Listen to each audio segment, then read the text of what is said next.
बिस्मिल्लाहिर्रहमानिर्रहीम chapter 2 start करते हैं। एटॉमिक स्ट्रक्चर क्विक रिवीजन है ये, ठीक है। इसमें आपको हम जल्दी जल्दी पूरा चैप्टर करवाएं। सबसे पहले है ये टॉपिक 2.1। इसमें एटॉमिक नंबर, प्रोटॉन नंबर और न्यूक्लियन नंबर, इसके ऊपर थोड़ी सी इन्फॉर्मेशन है। ये आपकी थोड़ी रिवीजन ही है एक तरह से। एटॉमिक नंबर जो है सबसे पहले इसकी बात की गई है जी। एटॉमिक नंबर की क्या बात हुई है?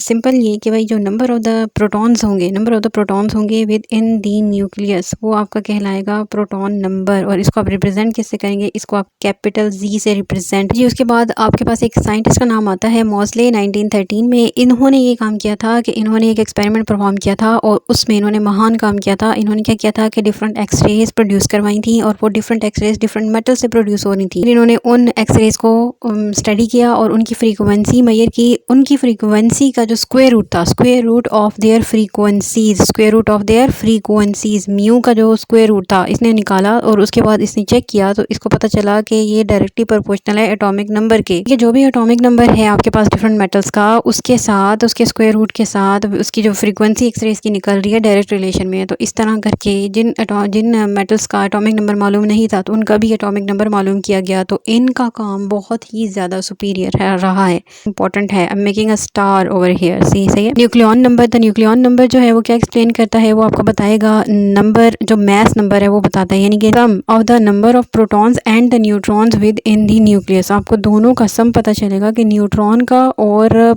प्रोटॉन का नंबर आपके न्यूक्लियस के अंदर कितना है। लेकिन उसके बाद अगर आपको मालूम करने हो नंबर ऑफ न्यूट्रॉन्स तो that is also easy. n equals to a minus Z. A क्या था? Atomic number. और जी क्या है जी? आपका प्रोटॉन नंबर। तो अगर हम टोटल में से प्रोटॉन को माइनस कर देंगे तो ज़ाहिर है सिर्फ न्यूट्रॉन का ही मैस बचेगा। अगर टोटल में से आप माइनस कर देंगे ना प्रोटॉन को तो आपके पास सिर्फ न्यूट्रॉन का मैस बचेगा, ठीक है। तो इस तरह फिर हम रिप्रेजेंट किस तरह करते हैं? रिप्रेजेंटेशन की जहाँ तक बात है तो इसकी रिप्रेजेंटेशन आपने कैसे करनी है? एक्स यानी कोई भी एलिमेंट और उसके टॉप पे आपने एटॉमिक मैस लिखना होता है और उसके नीचे आपने एटॉमिक नंबर लिखना होता है। जैसे फॉर एग्जांपल एल्यूमिनियम के लिए अगर हम लिखेंगे तो 27 और नीचे आप उसके 13 लिखेंगे। नेक्स्ट है जी आयंस को भी थोड़ा सा समराइज किया हुआ है यहाँ पे। आयंस के बारे में आपको दो तरह से बताया हुआ है कि कुछ होते हैं केटाइंस और कुछ होते हैं एनाइंस। केटाइंस क्या करते हैं कि केटाइंस में actually they are formed by loss of the electron, यानी कि जब भी आपके पास इलेक्ट्रॉन्स का लॉस हो जाएगा किसी भी न्यूट्रल एटम में से तो जो बनेगी चीज़ उसको आप क्या कहेंगे? बिल्ली नहीं बल्कि केटाइन बोलेंगे, ठीक है। इसको केटाइन कहेंगे और इसके ऊपर चार्ज क्या आएगा? प्लस करके। और इसको अगर हम दूसरी तरह भी समझे ना तो प्लस चार्ज क्यों इसके ऊपर आया? क्योंकि न्यूट्रल एटम था। न्यूट्रल में से आपने क्या किया? माइनस निकाल देगी। जब आप माइनस निकाल देंगे तो पीछे क्या बच जाएगा? पीछे एक इलेक्ट्रॉन के बदले एक प्लस चार्ज बढ़ता जाएगा, फिर दूसरा इलेक्ट्रॉन, फिर तीसरा इलेक्ट्रॉन। Al+3 का मतलब यह है कि यहाँ 3 इलेक्ट्रॉन्स जो है ना वो कम है। और जब आप इसकी इलेक्ट्रॉनिक कन्फिग्रेशन करेंगे या इसका इलेक्ट्रॉन नंबर लिखेंगे तो वो क्या होगा? वो आपके पास प्रोटॉन नंबर यानी जी माइनस चार्ज हो जाएगा, यानी हमारे पास 10 आएगा। 13 - 3 आपको 3 इलेक्ट्रॉन्स निकाले हुए हैं यहाँ पे तो ये आ जाएगा 10 इलेक्ट्रॉन्स इसके पास मौजूद होंगे। तो इन अ वेरी सिमिलर वे अगर आप लोग एनाइंस के लिए करना चाहते हैं तो एनाइंस के लिए क्या होगा कि हमेशा जब माइनस चार्ज आपको नजर आएगा ऊपर तो वो एनाइन होंगे। और एनाइन के लिए क्या होता है कि जब भी आपने एक इलेक्ट्रॉन अंदर ऐड कर दिया by the gaining of the electron ने क्या किया? एनाइंस हासिल किए। तो इनका जब आपने नंबर ऑफ इलेक्ट्रॉन निकालना होगा तो इसके लिए आप क्या करते हैं? इसके ऊपर जो चार्ज लगा होता है उसको ऐड कर देते हैं, ठीक है ना। यानी कि अगर Cl-1 है तो इट मीन्स आपने इसके अंदर एक इलेक्ट्रॉन मजीद डाला हुआ है। तो जितना भी इसका इलेक्ट्रॉन नंबर है, जैसे 17 प्रोटॉन नंबर ही equals to number of electron होते हैं न्यूट्रल एटम के अंदर। तो जितना भी इसके अंदर नंबर ऑफ इलेक्ट्रॉन्स हैं उनके अंदर आपने एक और ऐड कर दिया, यानी कि इस टाइम पे Cl-1 के अंदर नंबर ऑफ इलेक्ट्रॉन्स कितने हो जाएंगे? नंबर ऑफ इलेक्ट्रॉन्स हो जाएंगे 18 इलेक्ट्रॉन इसके पास इस टाइम पे मौजूद हैं। तो आई होप ये केटाइन और एनाइन का जो नंबर ऑफ इलेक्ट्रॉन है ये आपको समझ आ गया होगा। नेक्स्ट है ये topic 2.2 effect of electric field on the fundamental particles. Effect of electric fields के हवाले से बात करनी है जी। इलेक्ट्रॉन, न्यूट्रॉन और प्रोटॉन के ऊपर क्या इफेक्ट होता है। तो यहाँ पे तो छोटी सी डायग्राम भी है, इसको अगर हम देखें, ठीक है। जो न्यूट्रॉन्स है ना वो आपको बिल्कुल स्ट्रेट मूव करते हुए नजर आ रहे हैं, ना ही वो नेगेटिव प्लेट की तरफ डिफ्लेक्ट करेंगे और ना ही वो पॉजिटिव प्लेट की तरफ डिफ्लेक्ट करेंगे। देन उसके बाद आपके पास आ जाते हैं प्रोटॉन्स क्या करते हैं? डिफ्लेक्ट हो जाएंगे टुवर्ड्स द नेगेटिव प्लेट। इस एक्सपेरिमेंट से हमें ये साबित हो जाएगा, यानी कि अब ठप्पा लग जाएगा, मोहर हो जाएगी कि भाई नम के प्रोटॉन के ऊपर पॉजिटिव चार्ज है क्योंकि वो नेगेटिव प्लेट की तरफ डिफ्लेक्ट हो रहा है। नेक्स्ट में आपके पास इलेक्ट्रॉन्स है जी। इलेक्ट्रॉन्स क्या करेंगे? चूंकि इनके ऊपर नेगेटिव चार्ज होता है तो they will be deflected towards positive plate, ठीक है। रिफ्लेक्शन की तो गेम यहाँ तक हो गई है, लेकिन अब ये बात है कि कौन सा वाला इन तीनों में से, बल्कि इन दोनों में से कौन सा वाला पार्टिकल ज़्यादा डिफ्लेक्ट करेगा और कौन सा वाला कम डिफ्लेक्ट करेगा, किसका रेडियस छोटा बनेगा और किसका रेडियस ज़्यादा बनेगा। जिसका मैस ज़्यादा होगा, जिसका मैस कम होगा, तो उस हिसाब से हमारे पास डिफ्लेक्शन होगी। तो इलेक्ट्रॉन का मैस कितना होता है 1/1836 टाइम्स लाइटर दैन प्रोटॉन। तो इसका मतलब ये है कि इसका मैस क्या होगा, प्रोटॉन के मुकाबले में कम होगा। तो एंगल ऑफ डिफ्लेक्शन के लिए और रेडियस के लिए हमारे पास ये फार्मूलाज हैं। इन फार्मूलाज को अगर हम देखें तो एंगल ऑफ डिफ्लेक्शन मैस के साथ इनवर्स रिलेशन पे है। एंगल ऑफ डिफ्लेक्शन क्या है, ये जो थीटा बना हुआ है ना यहाँ पे, और ये क्या है जी, जो अब आपने पार्टिकल्स को थ्रो किया है तो यहाँ से इस ये जो सीधी लाइन जा रही है इस वाली से आपके पार्टिकल का कितना एंगल बनेगा, ये है जी थीटा। और जाहिर सी बात है कि जब मैस आपके पास बहुत ज़्यादा होगा तो एंगल ऑफ डिफ्लेक्शन क्या होगा, कम बनेगा। ठीक है, मैस जितना ज़्यादा मैस उतनी ही कम डिफ्लेक्शन, उतना ही ये छोटा थीटा बनेगा। ठीक है, और इसी तरह in a very similar way radius की क्या बात है, रेडियस ऑफ डिफ्लेक्शन यानी कि ये जो आपके पास बन रहा है यहाँ से गोल रेडियस हो रहा है, इस रेडियस के ऊपर आपका मैस किस तरह इफेक्ट होगा। कहते हैं कि जितना ज़्यादा मैस होगा, यानी कि इस केस में आपके पास विनर क्या हो जाएंगे, प्रोटॉन्स का मैस ज़्यादा होगा, इनका रेडियस ऑफ डिफ्लेक्शन ज़्यादा होगा। और एंगल ऑफ डिफ्लेक्शन की बात करें तो इलेक्ट्रॉन जो है वो जीत जाएंगे, क्योंकि इलेक्ट्रॉन का मैस क्या होता है, कम होता है। नेक्स्ट जी एविडेंस के इलेक्ट्रॉनिक कन्फिग्रेशन जो आप करते हैं तो उसका एविडेंस क्या है, उसका एविडेंस होता है जी आपके पास एटॉमिक स्पेक्ट्रम से हमें पता चलता है इलेक्ट्रॉनिक कन्फिग्रेशन का। स्पेक्ट्रम खैर हमारे पास दो तरह के होते हैं, एक होता है एमिशन स्पेक्ट्रम और एक होता है एब्जॉर्प्शन स्पेक्ट्रम। एमिशन स्पेक्ट्रम का जो मामला है उसमें ये होता है कि हमेशा जो है ना रेडिएशन एमिट्स होती हैं, कलर्ड लाइट्स प्रोड्यूस्ड। जैसे कि आप यहाँ पे डायग्राम में देख सकते हैं कि रेड है, ब्लू और ये भी ब्लू है, और यहाँ पे ये पर्पल है। ये जो कलर्ड लाइंस आपको नजर आ रही हैं पीछे ब्लैक बैकग्राउंड के ऊपर, ये आपको एमिशन स्पेक्ट्रम नजर आ रहा है, यानी कि एनर्जी जो है ना वो हमेशा एमिट हो रही है। और इसी तरह ये जो एब्जॉर्प्शन स्पेक्ट्रम है इसमें रेडिएशन एब्जॉर्ब हो रही है, तो डार्क लाइंस के जरिए से ये नजर आ रही है आपको। और ये जो डार्क लाइंस है, ये जो स्पेक्ट्रम होता है ना इस तरह का ब्लैक लाइंस वाला, इसको हम एब्जॉर्प्शन स्पेक्ट्रम कहते हैं, और ये जो कलर्ड लाइंस वाला होता है इसको हम एमिशन स्पेक्ट्रम कहते हैं। और इनका सिग्निफिकेंस क्या होता है, these are very important in determining और आइडेंटिफाइंग द एलिमेंट। ठीक है, इनको हम फिंगरप्रिंट कहते हैं। मतलब यह है कि अगर किसी भी एलिमेंट के बारे में पता कराना होगा तो हम उसके स्पेक्ट्रम से पता कर सकते हैं कि जो भी स्पेक्ट्रम है उसमें जोन सी लाइंस हैं, उनकी जो पोजीशंस हैं, उनके जो कलर्स हैं, we can identify the element. Next है जी आयनाइजेशन एनर्जी। एनर्जी असल में क्या है, ये एनर्जी रिक्वायर्ड होती है आपको ना एक इलेक्ट्रॉन निकालने के लिए। ठीक है, फॉर एग्जांपल अगर हमारे पास कोई भी एटम है और ये न्यूक्लियस अगर रिप्रेजेंट हो रहा है और ये जो है इसका कोई रेडियस है पहले शेल का, ये दूसरे शेल का बना लेते हैं। तो लेट्स सपोज पहले वाले में 2 इलेक्ट्रॉन है और दूसरे वाले में जो है ना वो इसके पास इस केस में लेट्स सपोज कि 8 इलेक्ट्रॉन है, 6, 7 एंड 8। और उसके बाद जो थर्ड शेल है ना उसके अंदर इसके पास कितने आ जाते हैं, जो लास्ट मंथ है इसका बैलेंस बना देते हैं इसको। यहाँ पे जी इसके पास 2 इलेक्ट्रॉन है, तो इसके बैलेंस के पास 2 इलेक्ट्रॉन है। तो अब हम ये कहते हैं कि जो अमाउंट ऑफ एनर्जी रिक्वायर्ड होगी टू रिमूव दी इलेक्ट्रॉन, तो वो क्या हो जाएगी, आयनाइजेशन एनर्जी। फर्स्ट इलेक्ट्रॉन निकालेंगे तो उसको हम क्या कहेंगे, फर्स्ट आयनाइजेशन एनर्जी IE, और यहाँ पे मैं क्या लिख दूंगी 1, IE1 first ionization energy. In a very similar way जब हम सेकेंड इलेक्ट्रॉन रिमूव करेंगे तो इसको हम क्या कहेंगे, second ionization energy. Second ionization energy कहेंगे इसको, और इसको हम IE2 से रिप्रेजेंट करेंगे। अच्छा, जब हम 2 इलेक्ट्रॉन निकाल चुके हैं ना तो उसके बाद इस पर्टिकुलर एटम के अंदर एनर्जी, जब थर्ड इलेक्ट्रॉन निकालने चलते हैं तो जितनी एनर्जी हम सोच के निकलते हैं, जितना हम ताकत लगाएंगे कि तीसरा भी निकल आएगा, तो उतनी एनर्जी नहीं बल्कि उससे ज़्यादा एनर्जी चाहिए होती है इस केस में।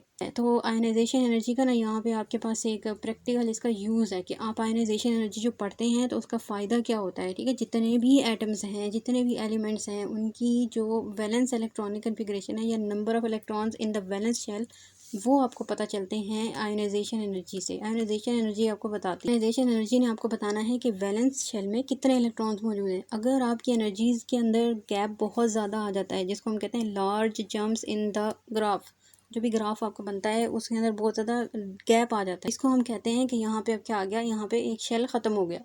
फॉर एग्जांपल ग्राफ में अगर हम देखें ना तो इसके अंदर ये जो फर्स्ट जो वैलेंस शेल था उसके अंदर 2 इलेक्ट्रॉन मौजूद थे मैग्नीशियम के अंदर। वो दोनों इलेक्ट्रॉन जब आपने रिमूव किए हैं तो एक आपको सीक्वेंस में double amount of energy required थी, लेकिन अब जो थर्ड निकाला है तो ये डबल से, यानी कि एक्सपेक्टेड था कि यहाँ पे कहीं आएगा पॉइंट, लेकिन यहाँ नहीं आता बल्कि ऊपर चला गया काफ़ी ज़्यादा। तो इससे हमने ये अंदाज़ा लगाया कि ये जो जंप हुआ है, ये जो गैप आया है, इसको हम फर्स्ट जंप कह रहे हैं। ये क्या है कि आपका शेल चेंज हो गया। एवरी जंप, क्या यहाँ पे बात करेंगे कि एवरी जंप जो है ना वो इंडिकेट करेगा कि भाई अब आपका शेल नंबर जो है ना वो चेंज हो गया, शेल नंबर जो है ना वो चेंज हो गया, शेल अब आपका क्या हो गया, नेक्स्ट शेल पे आप आ चुके हैं। सो इसका मतलब ये हुआ कि जब आप इलेक्ट्रॉन रिमूव कर रहे होंगे तो जितनी भी एनर्जी आप दे रहे होंगे वो सक्सेसिवली अगर इंक्रीज कर रही है तो you are within the same shell, but if the gap, if there comes a gap, तो उसका मतलब ये होगा कि आप एक शेल को ख़त्म कर चुके हैं and now you are moving towards the next. ये थोड़ा सा यहाँ पे ट्रेंड है कि ionization energy down the group and across the period कैसे वेरी करती है। तो हमेशा हमेशा इट डिक्रीजेस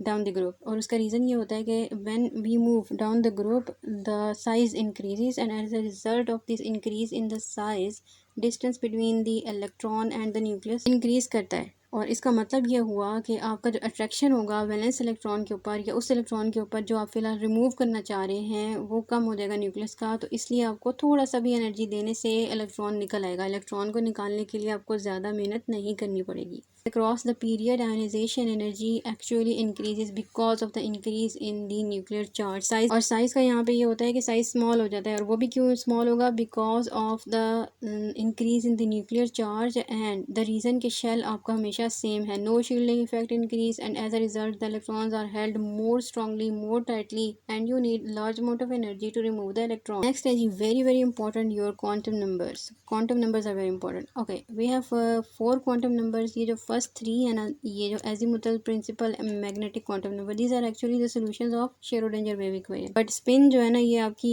इक्वेशन का सॉल्यूशन नहीं है, बट ये हमें रिक्वायर्ड होता है in order to differentiate between the electrons जो कि within the orbital present होते हैं। सो इनको मैं थोड़ा सा ब्रीफली एक्सप्लेन कर देती हूँ, लेकिन इसके लिए अगर आप स्टडी करना चाहते हैं तो I have video, separate video quantum numbers के लिए, वो आप स्टडी कर सकते हैं, जो है ना लिंक भी मैं डाल दूँगी डिस्क्रिप्शन में।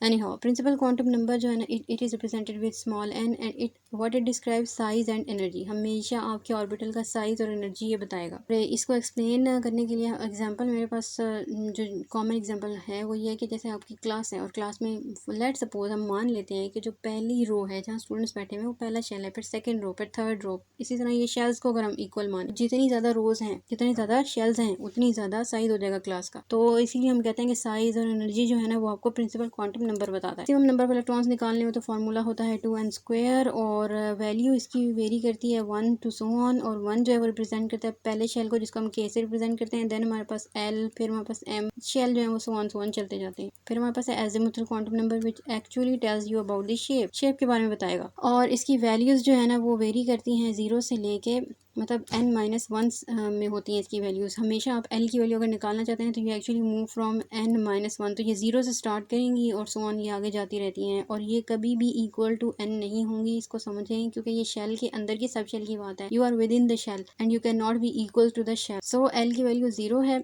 1 है, 2 है, 3 है, और l वैल्यू 0 सब shell will be s। l equals to 1 तो सब शेल की वैल्यू जो है वो p के लिए है। If l is equals to 2 तो हमें ये समझ आ जाएगी कि आप d की बात कर रहे हैं, और f की बात कर रहे हैं, तो l की वैल्यू क्या हो जाएगी 3। मैग्नेटिक क्वांटम नंबर है उसके बाद। अच्छा, मैग्नेटिक क्वांटम नंबर आपको बताता है कि डीजेनरेट ऑर्बिटल्स जो है ना वो कौन से होते हैं, और ये बताता है कि आपके जो ऑर्बिटल हैं उनकी ओरिएंटेशन क्या है स्पेस के अंदर।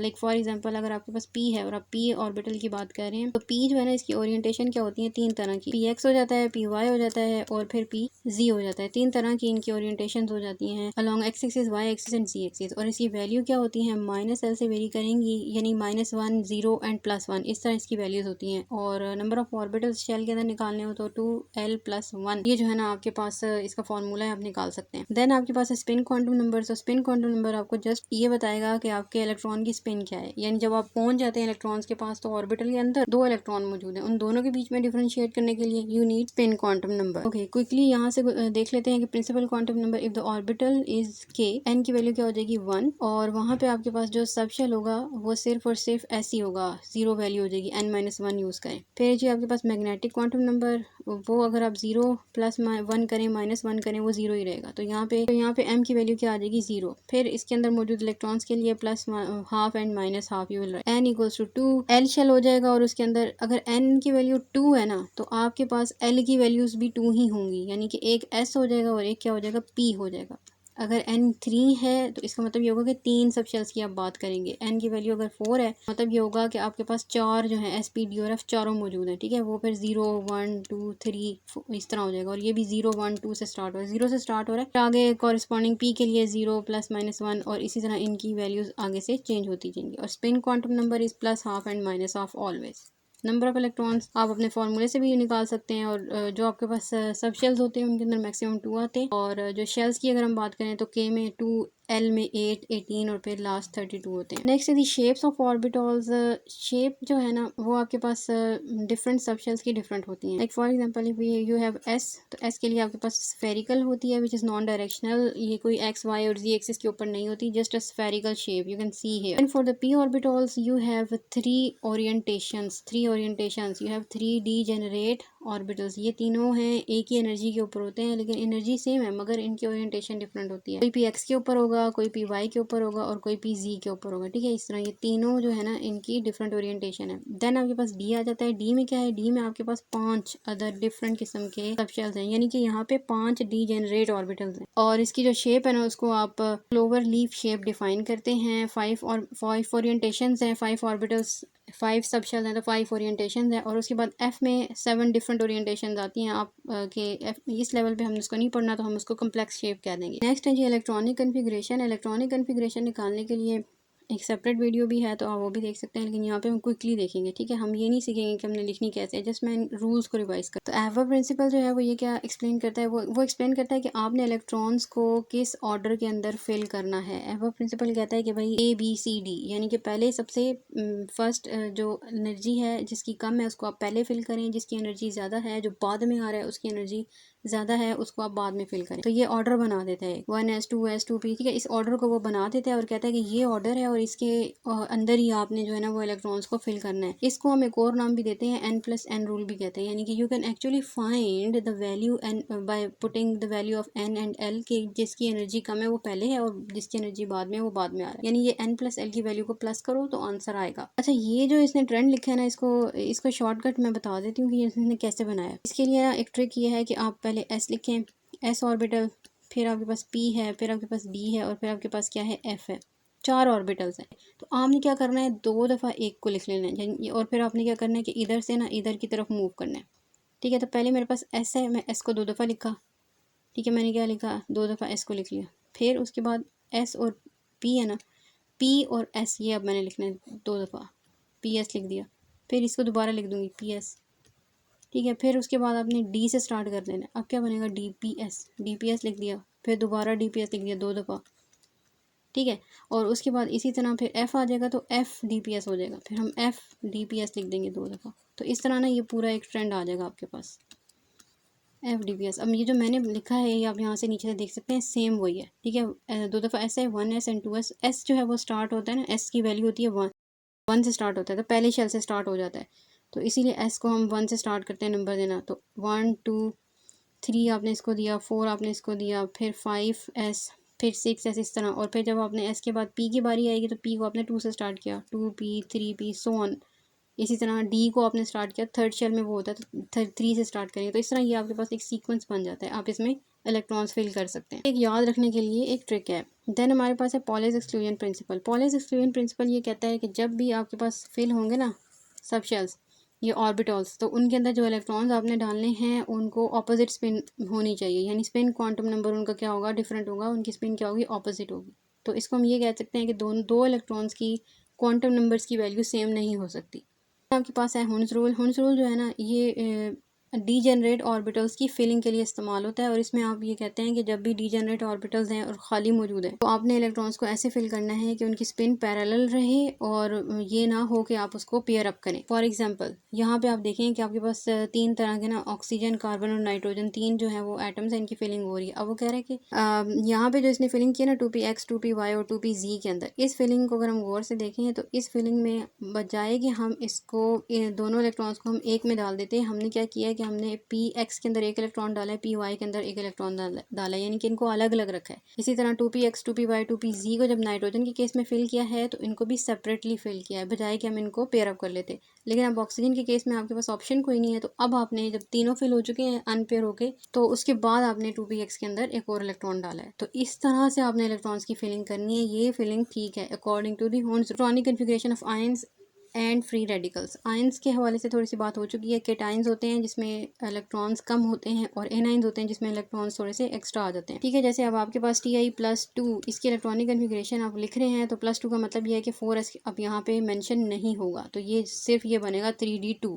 इसी तरह इलेक्ट्रॉन ऐड हो जाएंगे एनाइंस के केस में। बट फ्री रेडिकल का क्या होता है कि फ्री रेडिकल में आपके पास एक ना या एक से ज़्यादा अनपेयर इलेक्ट्रॉन मौजूद, यानी कि एक अकेला इलेक्ट्रॉन एक्स्ट्रा मौजूद है। तो हम इसको लिखेंगे कैसे, एक डॉट बना देते हैं। जैसे क्लोरीन को लिखेंगे तो क्लोरीन रेडिकल, इसी तरह OH का रेडिकल बनाना है तो OH के साथ आपने हल्का सा डॉट उसके ऊपर डाल देना। तो ये होते हैं radical, free radical. Last topic है जी सेमीकंडक्टर। सेमीकंडक्टर्स वो मटेरियल्स होते हैं जो कि इन बिटवीन द कंडक्टर और बैड कंडक्टर या गुड कंडक्टर्स होते हैं, यानी कि ये दोनों ही के दरमियान की स्पीशीज़ होती हैं।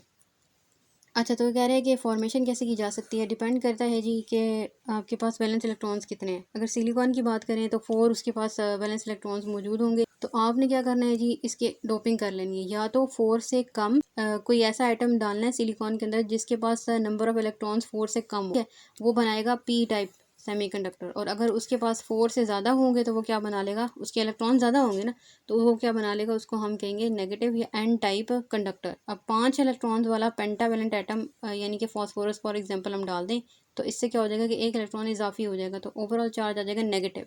ठीक है, तो इसको हम कहेंगे N टाइप। अगर हम ट्राईवेलेंट यानी 3 वाले इलेक्ट्रॉन्स के साथ यानी कि एल्यूमिनियम के साथ अगर डोपिंग कर दें सिलिकॉन की, तो हमारे पास ओवरऑल चार्ज की कमी हो जाएगी, पॉजिटिव चार्ज आ जाएगा और इसको हम कहेंगे P type semiconductor. Okay students, chapter 2 यहाँ पे एंड होता है। और इस चैप्टर को तैयार करने का या बताने का मकसद यहाँ पे सिर्फ ये है कि आप MD कैट की रिवीजन हो सके, यहाँ पे क्विक रिवीजन हो सके। इसके बाद अब आप अपने MCQs पे फोकस करें, MCQs करें ज़्यादा से ज़्यादा, और थ्योरी जो है ना इसमें से क्विकली ही गो थ्रू होना है आपने। Thank you.